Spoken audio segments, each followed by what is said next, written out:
Good morning, everyone. Or hello, everyone. I'm Judith Kramer. I'm the principal of Jean Lum Public School in the Toronto District School Board. And this is our 5th year, believe it or not. I can't believe we're already in year 5 of existence of a school community. It's a new school in downtown Toronto.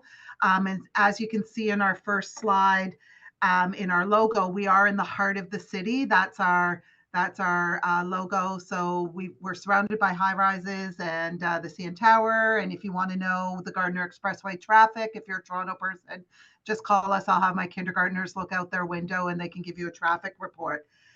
But so I just briefly, I wanted to talk about some of the things that we've done in the past couple of years for school improvement and changes that we're going to tweak, things we're going to tweak for next year, because I'm a big firm believer in structures, in creating structures that allow systems and structures that allow our goals to flourish.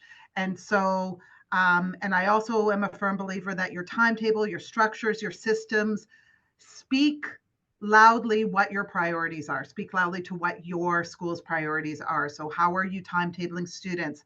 How are you doing all of those things? So I just wanted to talk about some of the experience we had recently about some structures we put into place that we did in the past year and what we're doing. So there are 3 areas that I, as a personal professional, struggle with always, and I know we're not unique in this, is time. How do we find time to let educators get together, especially now in this day and age of staff shortages? How do we release people to get together?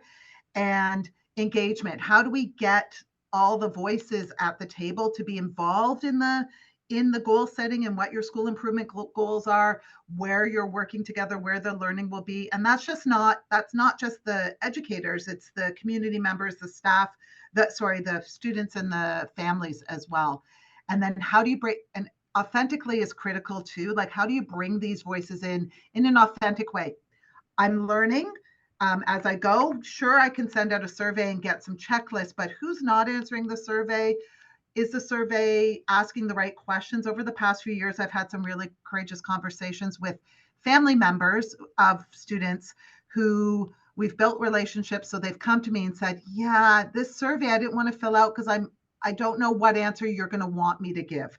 And so I really was able to piece that with them, like, where was that coming from? So engagement was one, and stamina. How do we stay the course? Lots of things get thrown at us and this is happening, and windows, a colleague on this panel here is like, okay, I got to go meet construction because our windows aren't in, or I still have a teacher that I need to fill in. But how do we keep that stamina and that going for the school improvement? So how do we consistently work through it? So these were 3 areas of struggle that we have found.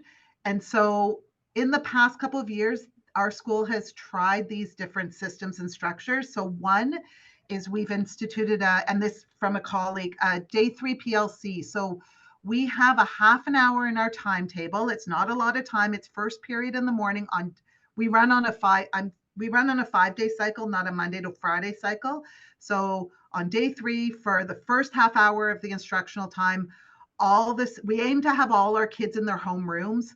There's no prep delivered or anything on that period. But on day 3, that period is, we have our non-homeroom teachers available.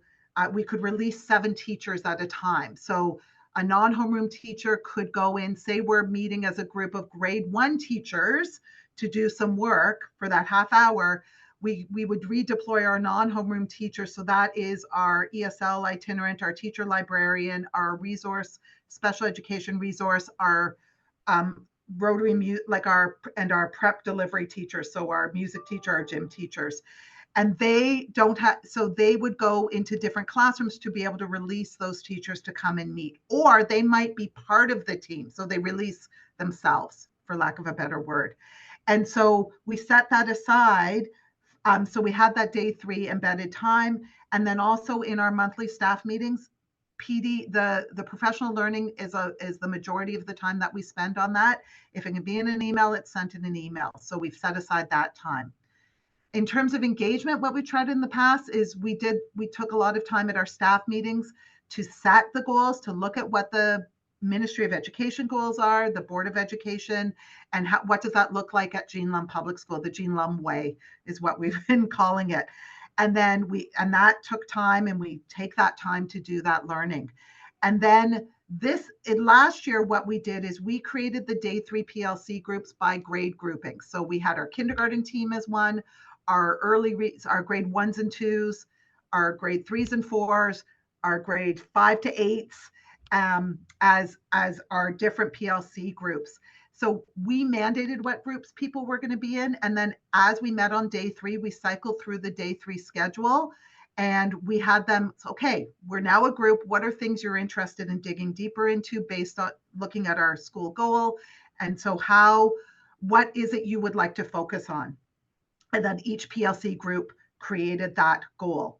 And then in stamina, we had the structures. We have the day 3 PLC. So every day 3, we knew, okay, we're meeting together. Let's get together. So we didn't have to think, when are we going to organize a meeting? And it's a standing agenda on the staff meeting.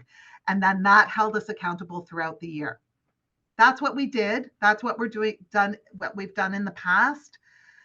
Lessons we've learned from that are that, and this is what we're implementing for this year. So for the time, we're keeping the day 3 PLC.